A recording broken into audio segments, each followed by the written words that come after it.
There's another service, there's a Torah service. Now, is that a Torah Service alone, or is it part of a larger? Torah Service is a loan which I have managed to incorporate into the Friday evening service. Now, that's not appropriate. Torah Service would be, after all, normally, in the Reform movement it's possible. Yeah. So we have occasionally performed it with the Torah Service serving in the center as a centerpiece, and using part of the same band that has that I used in orchestrating the larger service. The Torah Service's original form was for 2 trumpets, horn, trombone, and double bass, quintet of instruments, and chorus. That's all. And no strings. No strings. So, no strings. So that stands alone within the Torah, within the overall service. Yeah. Well, brass quintet with double bass. With double bass. Yeah, with double bass. That would be an interesting. If you haven't recorded that. Commercially, yeah. No. Just no.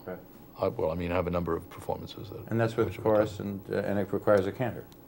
It requires, in this case, a bass baritone cantor. Yeah. It's not a tenor cantor.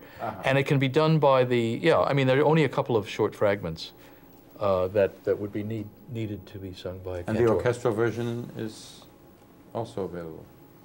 Yeah, that's I have it. So now there again, in the Torah service, which is not part of. In other words, you didn't do a whole Saturday morning service, or you did just the Torah. I started a Saturday morning service and did 2 or 3 numbers, but I gave it up. The Torah service also totally free composition, or are you basing it on any modes or any? Not melodies? Based on not at all. It's freely composed. Yeah. And in terms of, as a matter of fact, you know, when we talk about this freely composed, it's done as much out of ignorance as out of independence of mind. I'm not really educated in those modes. There's still certain determinants, I mean, such as cadential formula. Don't have to stick to the exact formula, but somehow that's the basis of it, you know.